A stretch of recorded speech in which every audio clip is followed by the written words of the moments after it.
అసలు అమ్మాయిలు అనేటప్పటికి పెళ్లి మీద చాలా ఎక్స్పెక్టేషన్స్ ఉంటాయి. భర్త మీద ఇంకా ఉంటాయి. మంచిగా ప్రేమగా చూసుకునే భర్త దొరికితే ఒక అదృష్టంగా భావిస్తారు ప్రతి ఆడపిల్ల. కానీ ఇలా ప్రేమించి పెళ్లి చేసుకొని ఆఖరికి నిండు గర్భిణి అని కూడా చూడకున్నంత కర్కశమైన నిర్ణయం తీసుకున్న ఇలాంటి మగవాళ్ళు ఏంటి? సరైన శిక్ష వేయాలండి ఇలాంటి వాళ్ళకి. అసలు వాడిని బయట కూడా తిరగనివ్వకూడదు. వీడిని చూసి మళ్ళీ ఇంకొకటి భయపడాలి ఇలా ఎవరైనా చెయ్యాలంటే. అంత గట్టిగా శిక్ష వేయాలి. కానీ వీటి ఇన్ఫ్లుయెన్స్ ఉంది కదా, ఆ ఇన్ఫ్లుయెన్స్ కూడా ఉపయోగం కాకూడదు వీటికి. ఇప్పుడు మీరు ఒక మాట అన్నారు, ఇంత జాబ్ స్కౌట్స్లో చేస్తున్నాడు, ఇన్ఫ్లుయెన్స్ ఉంది, అలాగే బీచ్ రోడ్లో 2 ఫుడ్ స్టాల్స్ కూడా రన్ చేస్తున్నాడని. ఇప్పుడు తనకు పెళ్ళయిందని కానీ ఇలా ప్రెగ్నెంట్ ఇవన్నీ ఇంకా ఇప్పటికీ కూడా వాళ్ళ ఇంట్లో తెలియదు. వాళ్ళ ఇంట్లో తెలియదని తెలియదని చెప్తున్నారు. కానీ తెలియకుండా ఎలా ఉంటుంది అండి? 2 సంవత్సరాలు అవుతుంది, ఎలా తెలియకుండా ఉంటుంది? ఆ పేరెంట్స్ అంతా చేతకనాలు కదా, తెలియదా మాత్రం? తెలియకుండా ఉండదు కదా, తెలుస్తుంది. కానీ తెలియదని చెప్పి వాళ్ళు సైడ్ అయిపోతున్నారు. ఇవన్నీ చేశాడంటే ధైర్యంతో, వాళ్ళ ధైర్యంతోనే కదా చేస్తాడు. లేదంటే తను చంపేంత వరకు ఎలా వెళ్తాడు? ఇండిపెండెంట్ ఉమెన్ అప్పటికి పాపం చాలా మీరు అర్థం చేసుకోవాలి. అప్పటికి నైట్ నుంచి నొప్పి అంటుందండి, పెయిన్ అంటుందండి. అయినా అలా ఎలా చేయాలనిపించింది? అంత పెయిన్. మళ్ళీ ప్రతిదీ చెప్తాడంట, మా మమ్మీ నేను కడుపులో ఉన్నప్పుడు ఇలా చేశానంట. అలా నీకు మీ అమ్మ పడిన బాధ తెలుసు కదా, అలాంటప్పుడు నీ వైఫ్కి ఎలా చేయాలనిపించింది? నిన్ను నమ్ముకున్న వైఫ్కి ఎలా చేయాలనిపించింది?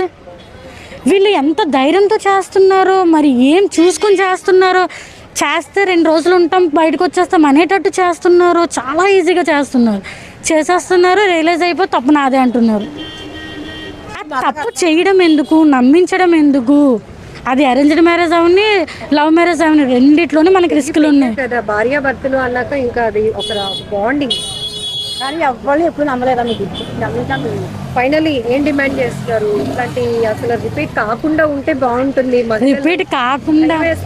రిపీట్ కాకుండా అంటే మీకు తెలుసు, రీసెంట్గా మధురవాడ జరిగి కూడా ఎడ్యుకేటెడ్ మనిషి చూసి మా దగ్గర చెప్పిన మనిషి ఏ ధైర్యంతో చేశాడు. అందులో ఎన్సీసీ స్కౌట్ అంటే నువ్వు ఎంత కేర్గా ఉండాలి, నీ లైఫ్ పోతుంది కదా. జాబే పెద్ద డిసిప్లిన్ గా ఉంటుంది కదా.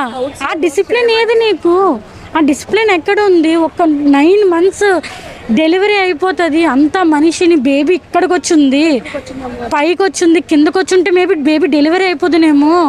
చెప్పకండి, భయమేస్తుంది. బేబీ పైకి వచ్చింది, అసలు చెప్పుకోలేనండి, అంత అలా ఉంది. అసలు అనుషను వదిలించుకోవాలి, తర్వాత ఇంకొకరిని ఎవరైనా పెళ్లి చేసుకోవాలన్నా కట్నమా ఏంటి? అసలు కట్నం కోసం ఎప్పుడు టాపిక్ రాలేదండి.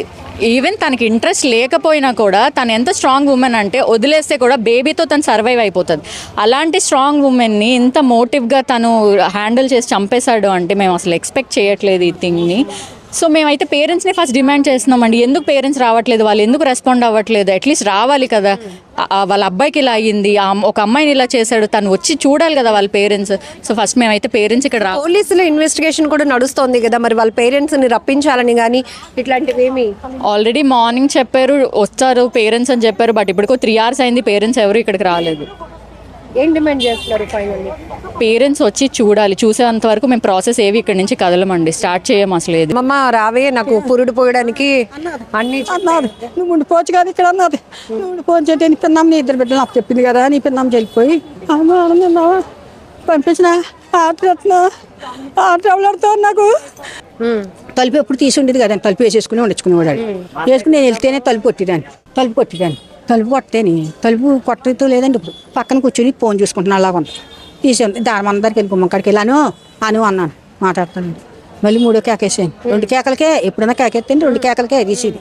అలాగే 3వ కేకేసాను అదేంటి మాట్లాడబెట్టి అని మాట్లాడదేటి అని కోపంగా వెళ్ళి అడుగుతున్నానండి.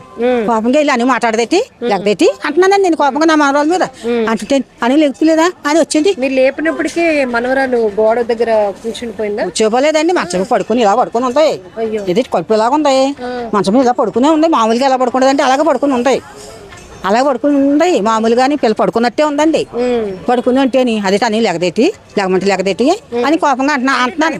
ఒకటి అయిపోతుంది కదండి. మరి హాస్పిటల్కి వెళ్ళినా కానీ మనరాన్ని కోపం పడతాను, నేను కాకేస్తున్నా. వచ్చి అని మాట్లాడతా అంటున్నాడు అని కొరికేస్తున్నాడు తోడ మీద.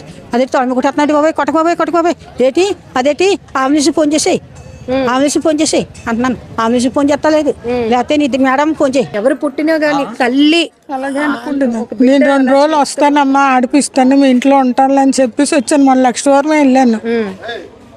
అంతలోనే ఇంత దారుణం, మరి దారుణమే. అమ్మాయి చక్కగా హోటల్ మేనేజ్మెంట్ చదివింది, ఇండివిజువల్ గా కూడా తను. చెప్పండి మా, నేను జాబ్లో కూడా జాయిన్ చేశాను. మీరు ఏమవుతారు మా? నేను మా అమ్మాయి ఫ్రెండ్స్. అయినా కూడా మీరు చాలా బాధపడుతున్నారు, ఎందుకంటే అంత అటాచ్మెంట్ అమ్మాయి.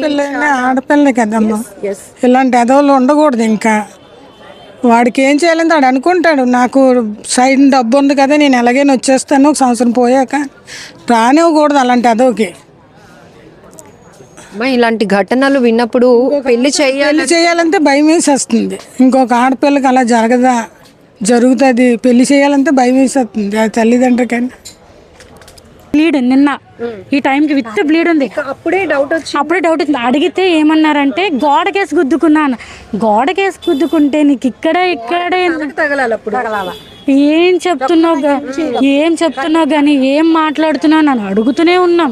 మీకు డౌట్స్ వచ్చేసాయి. స్టార్టింగ్ 1 అవర్లోనే డౌట్స్ వచ్చేసాయి.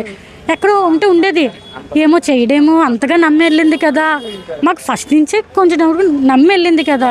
ఇప్పుడు ఒక అమ్మ 2 నమ్మి ఇన్ని వేసున్నారు చేయలేము అనుకుంటే తనే లాస్ట్కి ఒప్పుకున్నాడు, నేను చేశాను సరే అయిపోయింది. అయితే ఇప్పుడు ఏంటంటున్నాడు, అయిపోయింది ఇప్పుడు ఏంటంటున్నాడు. అంత ఈజీ, 2 ప్రాణాలండి. అయిపోయింది. అమ్మాయి నొప్పులతో ఉంది, ఆల్రెడీ పెయిన్స్తో ఉంది.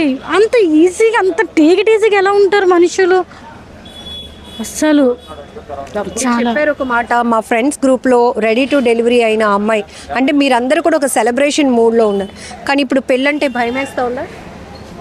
రీసెంట్గా బేబీ షవర్ చేసామండి. తనకి చాలా కోరికలు ఉన్నాయి, సపోర్ట్ లేదు. బేబీ షవర్ చేసాము, సరే ఇవి తినాలి అవి తినాలనిపిస్తే వెళ్ళి కుక్ చేసాము, ఇవి చేసాము. మాకు ఆ జ్ఞానేశ్వర్ అనేది డైరెక్ట్గా మాకు ఎప్పుడు అప్రోచ్ అవ్వలేదు.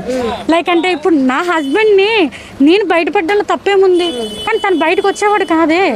జ్ఞానేశ్వర్ ఎప్పుడు బయటకు వచ్చేవాడు కాదు, ఇప్పటికి వచ్చి తను రీసెంట్గా అనుకుంటా మేబీ ఎందుకు వచ్చాడు, నా ప్రీ బర్త్డే సెలబ్రేషన్కి బయటకు వచ్చాడు. లాస్ట్లో కూడా నా కేక్ తింటుంటే షుగర్ వచ్చేస్తుంది, డెలివరీకి ముందు వచ్చేస్తుంది అంట, అంత కేక్ తినకంటే తినాలనిపిస్తుంది ప్లీజే అంది, బతిమలాడింది. సరే తిను వదిలే అన్నాం, సరే తిను నీకు నచ్చింది తిను కానీ తక్కువ తిను అని కూడా చెప్పుకోవచ్చు. మా గ్రూప్లో ఒక ఫస్ట్ బేబీని చూద్దాము, ఫస్ట్ బేబీని, అది బేబీ అవని గర్ల్ అవని బాయ్ అవని చూద్దాము. ఫస్ట్ బేబీ గ్రూప్లో ఉన్నప్పుడు ఆ హ్యాపీనెస్ వేరు, ప్రతిదీ షేర్ చేసుకుంటుంది. ఎవ్రీడే కాల్ మాట్లాడతామండి, ఎవ్రీడే అక్కడ కాల్ పెట్టి ఎవరి పనులు చేసుకుంటాం, 3 ఉంటాం. కాల్స్ ఫ్యామిలీ మెంబర్స్ దూరంగా ఉన్నారని లోటు తీర్చడానికి చేస్తాం మేము. నాకు ఎలా అంటే ఓకే తనకి దూరం మీ ఫ్రెండ్స్ ఉండొచ్చు కదా, ఏమైంది ఫ్రెండ్స్. నా ఫ్యామిలీ మా తమ్ముడికి రాఖీ కట్టింది, తనకి తమ్ముళ్ళు అంటే ఎవరు లేరు. ఫస్ట్ టైం రాఖీ కట్టింది మా తమ్ముడికి రాఖీ కట్టింది. అంతలా ఉన్నప్పుడు మన సపోర్ట్ కూడా ఉండాలి కదా. తను అంతలా మా ఇంట్లోనే ఉండేది కొన్ని రోజులు.